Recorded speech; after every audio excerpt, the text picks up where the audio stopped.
Welcome back to another exciting episode of Yu-Gi-Oh! Boot Camp, where we breaking down everything that's all Yu-Gi-Oh! And people who just trying to learn to play. You saw our first episode with World Field, but today's episode we're mainly going into the cards and basically summoning conditions. Basically, we'll go into that. That's probably the best way to go about this. So let's start from the beginning of the game. Let's go into the different types of cards there are.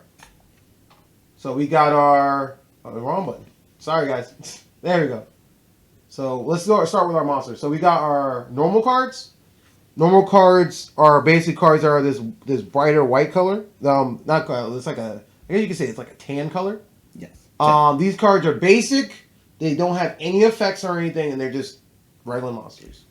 Flavor text is usually cool though. Right. For some. And then our next set of monsters we have are our effect monsters.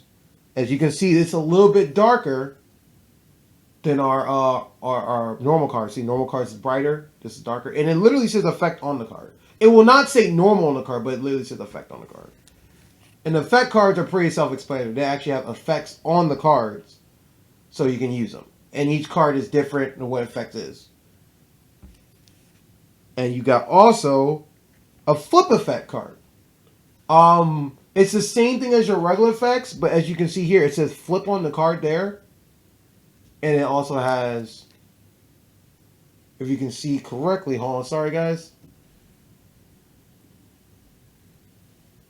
There we go. It has a actual flip icon next to it. And that basically means when you set a card in a certain thing, say for example it's set face down like this here, you can flip it up, and when you flip it up, it will activate said effect.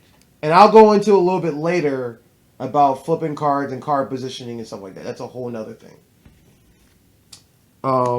We have now our, we'll start from the old school on up. Where is it? Is that it? Which one are you looking for? Extra deck stuff. That's in this pile, right? Yes. Okay. So, we'll start with our Exceeds. Oh no, Fusion. Fusion was the original. Yeah. Here is a Fusion card, which is the purple card I mentioned in the last video. Fusion monsters are usually takes one of two monsters to make said monster. As you can see on the card, if you look a little bit closer, there is a requirements on the card. See, it says 2 Beast Warrior type monsters. As you see, it's Beast Warrior, 2 type, and to make this said card. Usually there's a magic card or something that has a fusion effect to make said card. We have the next in line, which are Synchro Monsters. Wait, wouldn't it be Ritual first? Then Synchro. Well, Fusion, Ritual. Yeah, you're right. Fusion, Ritual. Well, I'll do Synchro. I have it in my hand now. Yeah. Our Synchro card. This is a little bit different when it comes to making a monster. This one, you require something called a tuner monster to make said monster, which I probably should have grabbed, which is my fault. Which is right on... We're so close. I'm holding up. Wait. Not that one. I am slacking. Oh, and here's the Ritual too. Wait. Might as well grab the Ritual out then. Yep. There's the tuner. Here we go. Which is right here. That's the tuner card. As you can see on the card, it says tuner. The tuner is used to make a single card. A single card, you need a monster, any monster, whether it's effect, flip, or whatever, and you need a tuner to make said monster, as it says on the card here. You see here it says 1 tuner, which is hard to see, I'm sorry. And it says 1 monster. And there's usually, it'll tell you the requirement. It'll say, I need this and this. And basically how it works, it adds the levels of the 2 cards to make the number. So for example, this is level 6. So I need maybe 2 3s, a 2, and a 4, or whatever to make this card. That's Synchros in a nutshell. Now we have the Exceed monsters, which we'll go Ritual first. So this is a Ritual card before we go into the other ones. This one is not in the extra deck. This one is actually in the main deck. This card, which it says Ritual right here on the side, requires usually it's a magic or trap card that has like a flame on it. Unfortunately, we don't have any right now on us that actually has the flame on it. But usually there's a card that says it's a magic card, and you usually pay the cost of the number of stars it takes or more to make the monsters. So in this case, this is a level 6, right? So as long as I have enough cards to add up to this enough stars, which is on the top of the card, to represent that number to make that monster. So say for example, I play my magic card and I summon the card, right? So if I play my magic ritual card, then I can actually summon said ritual card. So let me zoom out a little bit to make the monster. Now we can go into our exceeds. Exceeds are pretty simple. They're the black card here, as you can see on the screen here. Got that. Try to see if we can get that glare out there. There you go. I was gonna say maybe one that's less shiny. Yeah, all of them are super shiny, which doesn't help the scenario, right? I'm sorry. But exceeds are just like some of the other cards. This also comes from your extra deck. In order to make the exceed cards, you require 2 of the same exact star to make a rank. And the ranks, as you know, are black stars as opposed to the orange stars that are on the regular cards, which will come in later handily when I come to explain about how to summon cards and things like that, which is part of this video. But so in order to make this card, it says I need 2 level 3 fire type monsters. So we'll say, here's 1 level 3. And let me zoom this out. There's 1 level 3 here. And then you got another one?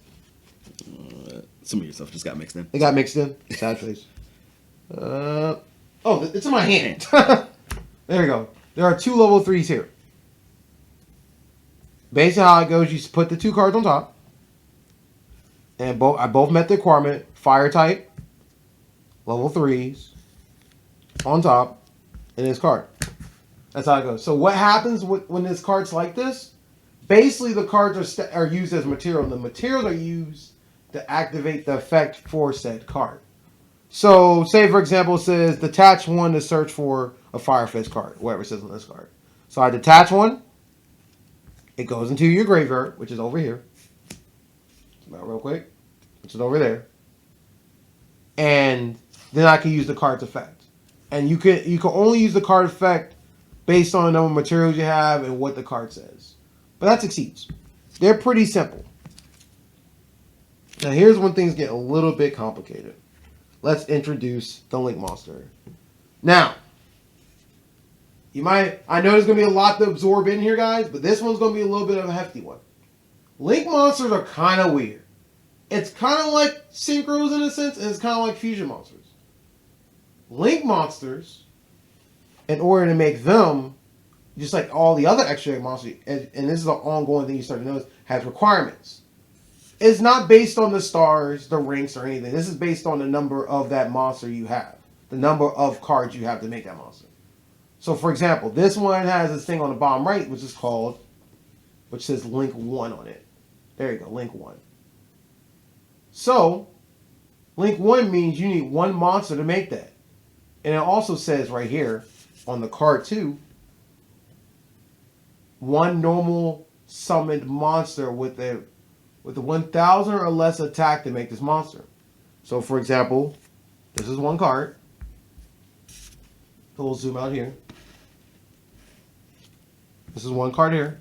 It's in my main monster zone. I send it to the graveyard. And your Link Monster. Now, here's the thing about Link Monsters. Link Monsters always start out on these 2 fields. And this is the extra monster zone, which comes from all the cards from your extra deck. Either here or here. Now here's a little thing about it. If you put 1 up here, you're not allowed to use this zone. And I'll get into that in a second, why that's the case. Or if your opponent has 1, let's say our opponent has 1, that means I'm only allowed to use this side. And vice versa. So you're only allowed to occupy 1 zone of the Link zone at a time. The only time this rule is changed. So here's the other thing about Link Monsters. The number of monsters you use also applies the Link co-linked arrows. This is when the game gets a little complicated. And I'm sorry in advance with my explanation. So remember how I told you take 1 monster to make this monster, right? Notice there's only one arrow on this. There's arrows all over this. These arrows represent where it points to on the field. And some effects only activate when a monster is pointing to a certain arrow. For example, this is here, so the monster will activate here. Also, the arrow represents another link monster you could put there. Because you can only special monster, right? Right. So the link monster can only be, how do I say this? The link monster, another link monster can only be put where the next arrow is put. So since this arrow points here, this link monster, like this one, could be put here.